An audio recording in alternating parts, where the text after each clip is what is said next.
Commander Jake Morrison stood on the bridge of the spaceship UES Aurora. Outside the windows, huge alien ships appeared from nowhere. They looked like giant glass buildings floating in space. The ships were beautiful, but scary at the same time. "Admiral," Lisa Carter spoke to Morrison through the radio from Earth.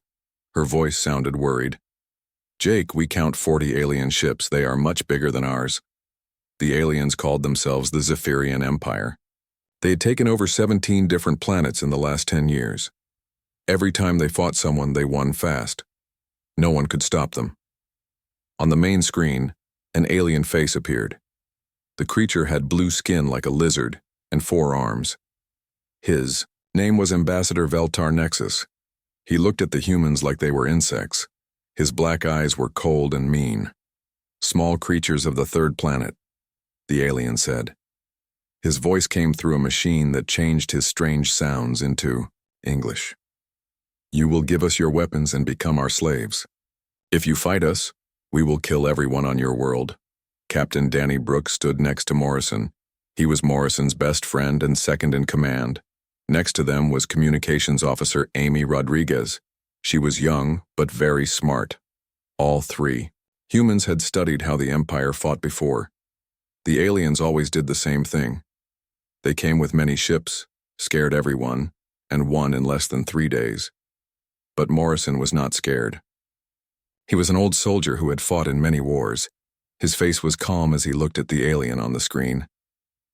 "Ambassador," Morrison said in a quiet voice, "I want to give you some advice. This advice might save your people from big trouble." The alien's eyes became thin. He thought Morrison was funny. "You want to give advice to the great Zephyrian Empire? You humans just learned how to fly between stars. You're like babies to us." Morrison nodded his head slowly. "Yes, that is right. But my advice is very simple." He stopped talking and looked right at the alien's eyes. "Run." For a moment, no one said anything. The only sound was the soft hum of the Aurora's engines. Then Veltar made clicking sounds with his mouth. The humans did not know it yet, but this was how his people laughed. "Run? From you little humans?" the alien said. He could not believe what he heard. "From us," Morrison said again. "You have won fights on many worlds, Ambassador, but you never fought humans before. We are not like the others." Danny Brooks moved closer to Morrison. He knew his commander was doing something very dangerous.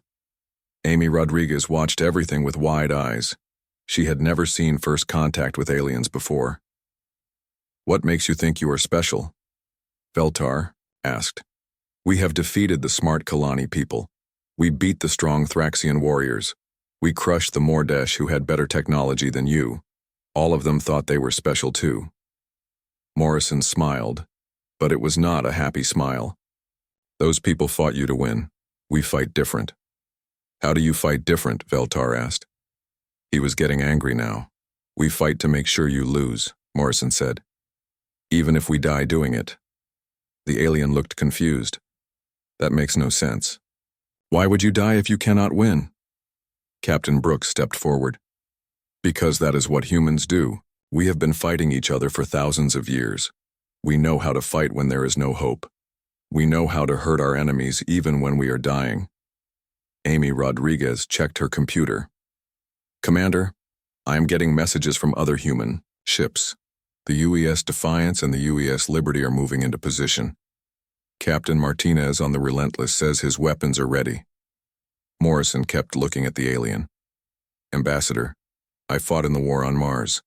Danny here was in the asteroid belt battles. Amy's father died fighting pirates near Jupiter. Every human you will meet has seen war. We do not know peace like other people do." "You are trying to scare us," Veltar said. But his voice sounded less sure now. "No," Morrison said. "I am trying to warn you. You come here thinking this will be easy like all the other times, but humans are not like the others. When we fight, we do not stop. Ever." Veltar made more clicking sounds, but they sounded different now. "You have 30 small ships. We have 40 big ones. Your technology is old. Your weapons are weak. How can you threaten us?" Morrison was quiet for a long moment. Behind him, Danny and Amy waited to see what he would say. Finally, Morrison spoke. Ambassador, in our history, there was a place called Thermopylae. 300 soldiers fought against an army of thousands. They knew they would die. But they fought anyway. They wanted to show their enemies that some people never give up. Did they win? Veltar asked. They all died, Morrison said. But their enemy learned to fear them. That is what you are about to learn about humans. Veltar's face showed no emotion. You speak of death like it means nothing. It means everything, Morrison replied. That is why we do not fear it. Ambassador, this is your last chance. Take your ships and go home. Tell your empire that Earth is not worth the cost. And if we do not leave? Morrison's smile became cold. Then you will learn why smart people run when they see humans coming. 3 days passed.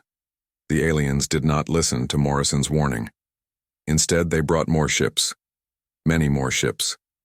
Admiral Ben Parker stood on the bridge of the UES Defiance. He was the commander of all human ships defending Earth. Outside his window, he could see the alien fleet. There were almost 200 enemy ships. They were huge and shiny like metal mountains floating in space. Parker was an old man with gray hair and scars on his hands from old battles. He had fought wars all his life, but he had never seen so many enemy ships before. Admiral, said Dr. Helen Walsh. She was a smart woman who studied alien languages. She was listening to the enemy radio messages. The aliens think this will be easy. Their commander is using our planet to teach young alien soldiers how to win wars. Parker felt angry. The aliens thought Earth was just practice for their students. They did not think humans were dangerous at all. Captain Tony Martinez spoke from his ship, the UES Relentless. It used to carry food between planets, but now it had weapons. Admiral Parker, I want to talk to the alien commander. Do it, Parker, said Martinez. Opened a radio channel to the biggest alien ship. Alien fleet, this is Captain Martinez. I am sending you information about all the people you fought before us. The alien commander answered. His name was HFY Vortis. His voice sounded like he was bored. We know about our victories, little humans. Then you know the Kalani people lasted 6 hours against you, Martinez said. The Thraxian warriors fought for 18 hours. The Mordesh held out for 3 days. That was the longest anyone ever fought you. Martinez took a deep breath. We, humans, have been fighting each other for 10,000 years. We never stopped fighting. Admiral Parker fought in the wars near Centauri Star. I commanded ships in the asteroid belt wars. Every human in our fleet has been in real battles. Commander Kelly Foster was on the spy ship UES Phantom. She was listening to alien radio messages. Admiral, she said quietly, the young alien officers are asking their commanders questions. They never fought anyone who talked back to them like this. But Commander HFY did not care. Fighting your own people means nothing. Now you face the Empire. Admiral Parker looked at his tactical officer, Lieutenant Colonel Steve Hayes. Hayes was a tough soldier who had lost his left arm in the Jupiter conflicts. He had a metal arm now. Hayes, Parker said. How many ships do we have? 37, sir, Hayes answered. Most of them used to be mining ships or cargo haulers. We put weapons on them fast. Parker nodded. 37 ships against 200. The numbers were very bad. But Parker had been in bad fights before. Commander HFY, Parker said into the radio. You should have listened to Commander Morrison. He told you to run. That was good advice.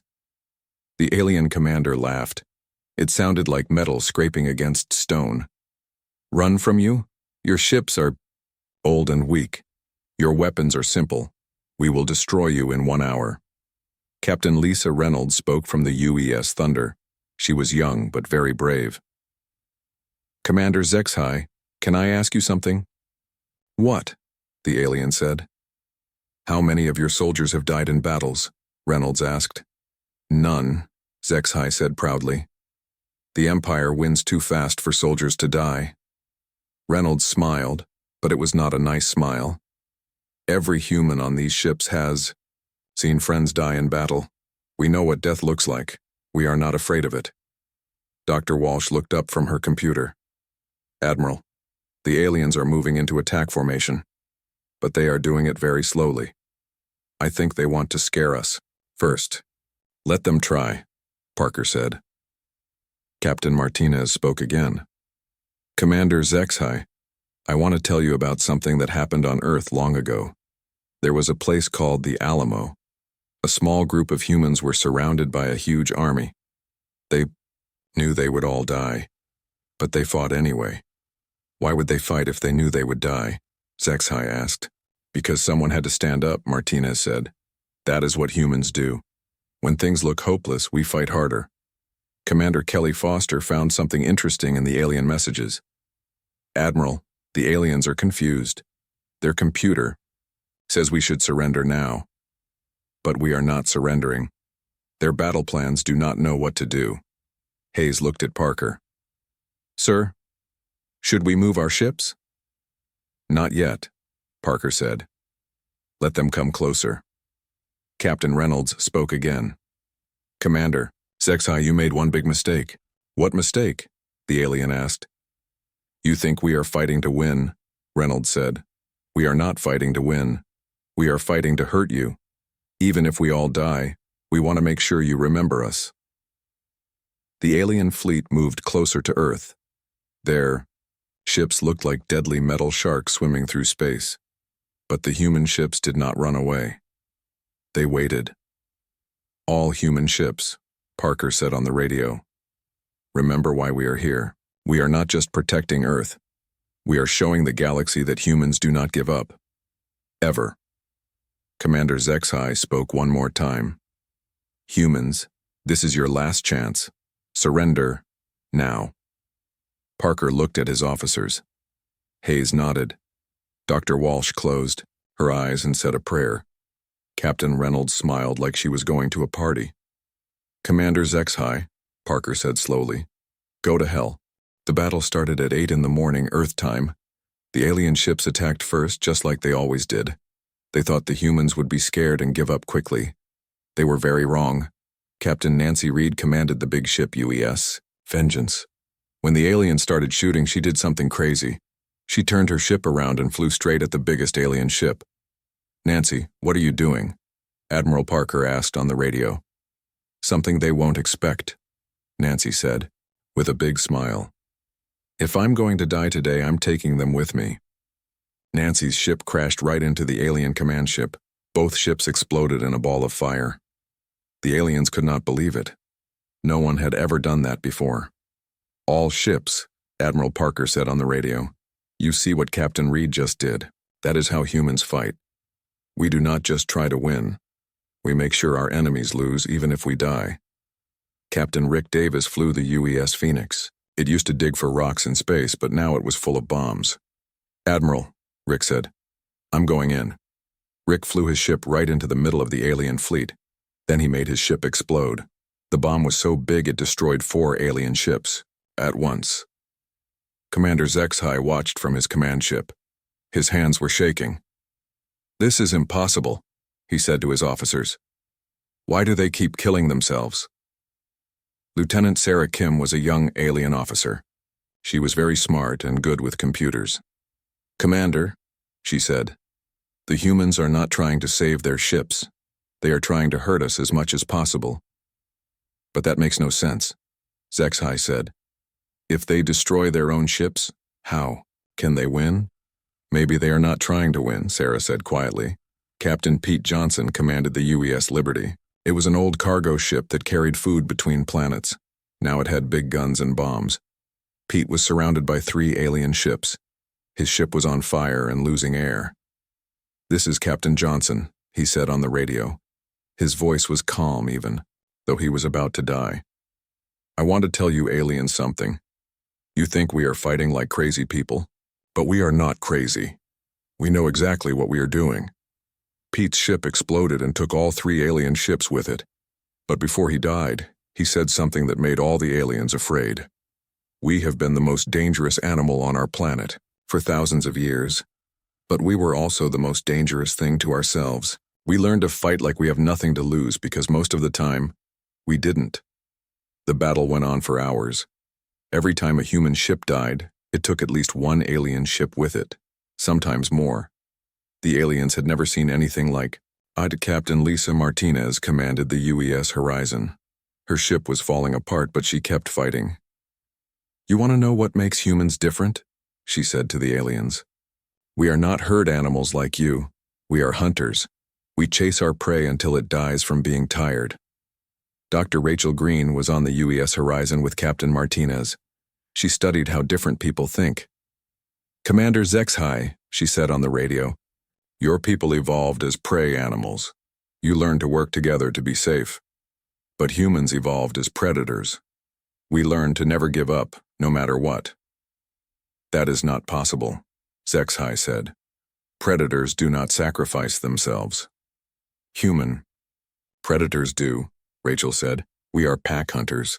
When one of us falls, the others keep fighting. We do not stop until our enemy is dead or we are all dead." Commander Kelly Foster was still alive on the spy ship UES Phantom.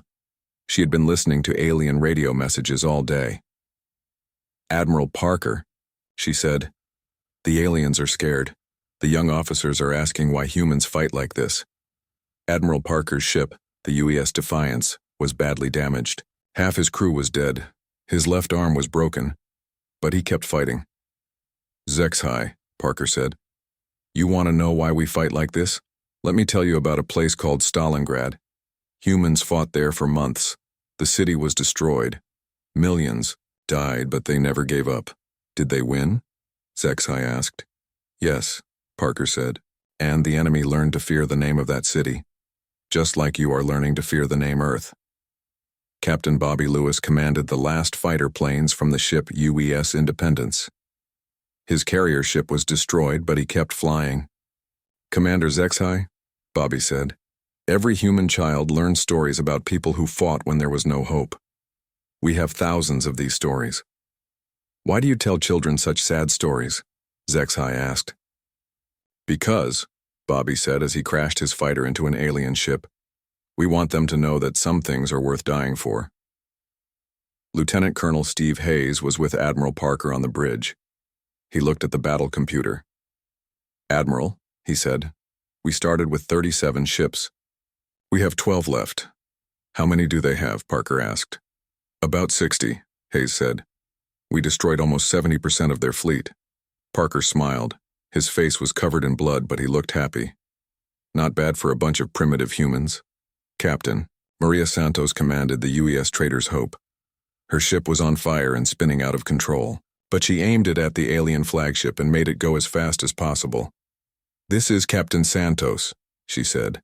"Tell your empire something for me. Tell them that humans do not surrender, ever." Maria's ship hit the alien flagship. The explosion was so bright it could be seen from Earth. Commander HFY was thrown to the floor. When he got up, half his ship was gone. Many of his officers were dead. The ones still alive looked very scared. "Commander," Lieutenant Sarah Kim said. Her voice was shaking. "We have lost 140 ships. The humans have lost 25. If we keep fighting, we will all die."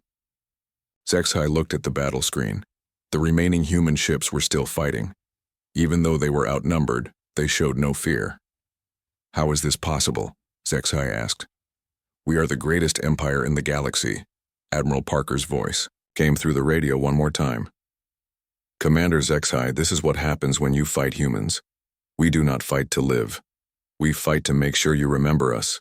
20 hours had passed since the battle started. Commander HFY sat in his broken command chair. His beautiful flagship was now a floating wreck. Sparks flew from damaged computers. The lights kept going on and off.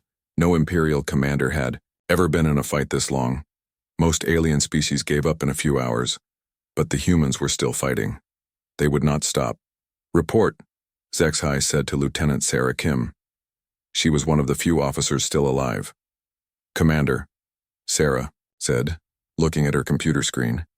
"We started with 200 ships. We now have 23 ships that can still fight. The humans started with 37 ships. They have 5 left." HFY felt sick. He had lost almost his entire fleet fighting a few dozen primitive ships. How would he explain this to the Empire? But sir, Sarah continued, the 5 human ships left are still attacking us. They act like they are winning. On the main screen they could see the human ship, UES Defiance. It was Admiral Parker's command ship. The ship was on fire, parts of it were missing, but it kept shooting at alien ships. "This is Admiral Parker," came the radio message. "Commander HFY, how do you feel now?" HFY pressed the button to answer. "Human, you have lost. We still have more ships than you." Parker laughed. It was not a happy laugh. "Commander, you don't understand what just happened here. You came to conquer Earth with 200 ships. You will go home with 20. Every species in the galaxy will hear about this." Captain Linda Martinez spoke from her ship, the UES Horizon. Her ship had no life support left. She was wearing a spacesuit inside her own bridge. "Commander HFY, we told you to run. Not because we are stronger than you, but because we never stop fighting, even when we are dying." As she spoke, Linda crashed her ship into an alien destroyer. Both ships exploded. Now the aliens had 19 ships left. Lieutenant Sarah Kim looked at Commander HFY with fear in her eyes. "Sir, the humans have been sending everything to their home planet. Every battle, every death. The people on Earth are not scared. They are getting angry." "That makes no sense," HFY said. "When people see their soldiers dying, they should want peace, not humans," Sarah said quietly. "I have been studying their history.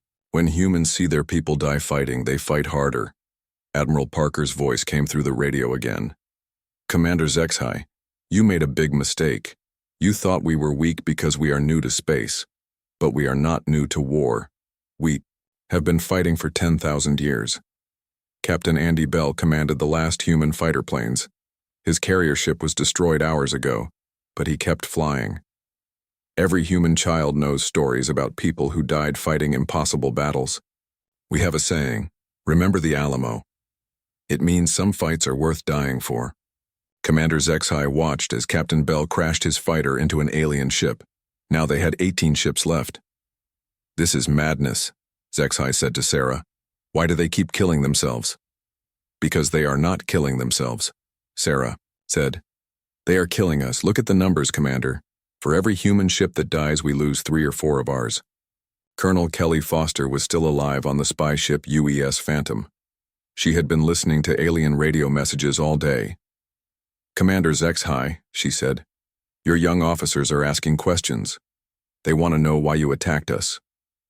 "We attacked, because that is what the Empire does," HFY said. "Wrong answer," Kelly said. "Your young officers are scared now. They have never seen their friends die before. They have never been in a real fight, but every human here has buried friends who died in battle." Captain Maria Santos was on the merchant ship UES Trader's Hope. Her ship was falling apart, but she aimed it at another alien ship. "Commander HFY, let me tell you something about humans. We do not fight wars to show how strong we are. We fight wars to protect what we love." Maria's ship exploded, taking another alien destroyer with it. 17 alien ships left. Now there were only 3 human ships still fighting. Admiral Parker's UES Defiance, Colonel Foster's UES Phantom, and a small fighter ship called UES Last Stand. "Commander HFY," Admiral Parker said, "you can destroy our last ships. But then what?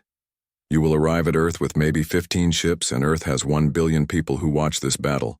They know now that you can be beaten." Lieutenant Sarah Kim was reading reports from other alien officers. "Commander, the other ships are reporting something strange. Earth's population is not asking for peace. They are building more weapons. They are preparing to fight us on the ground." HFY felt cold fear in his heart. "Fighting on the ground? But we will destroy their cities." "They do not care," Sarah said. "I intercepted a message from Earth's leaders. They said, if the aliens want our planet, they can try to take it. But we will make them pay for every street, every building, every room." Captain Foster spoke from the UES Phantom. "Commander HFY, you study military history, right? Let me tell you about a city called Stalingrad. The enemy destroyed the entire city. But humans kept fighting in the ruins for months. House by house, room by room, that is what Earth will be like. Admiral Parker's ship was almost dead now. Most of his crew was gone. But his voice was still strong. "Commander, this is your last chance. Take your ships and go home. Tell your empire that Earth is not worth the cost." "And if we do not?" HFY asked. "Then you will learn what humans do when someone threatens our home," Parker said. The pilot of the UES Last Stand spoke for the first time. It was a young woman named Captain Sue Wilson. "Commander HFY, I am 23 years old. I have been in 4 wars already. My father died fighting pirates. My brother died in the Mars Rebellion. That is normal for humans." Sue crashed her fighter into the alien flagship's engine. The ship began to spin out of control. "Enough!" HFY shouted. "All ships retreat. Jump to hyperspace now." But Admiral Parker was not finished. "Commander, before you go, remember this. We told you to run. We gave you a warning. Next time someone warns you about humans, you should listen." 3 hours later, only 16 alien ships jumped away from Earth. The great Zephyrian Empire had run away from 37 human ships. As the alien ships disappeared, Admiral Parker sent a message to every listening post in space. "This is Admiral Ben Parker of Earth. To any alien species thinking about attacking our world, remember what happened here. We are humans. We do not surrender. We do not give up. And we do not forget." The message that went back to the Zephyrian Empire was simple. Species name, human. Danger level, maximum. Orders, stay away. The Empire had conquered 17 worlds in 10 years. They had never fought humans before. They never fought humans again. But humanity's message to the galaxy was different. Word spread from star to star about the small blue planet whose people fought like demons. Some species were scared. Others were impressed. A few wanted to be friends with these crazy humans. Earth was no longer alone in the universe. And everyone now knew that humans were not like other people. They were something new and dangerous. The galaxy would never be the same.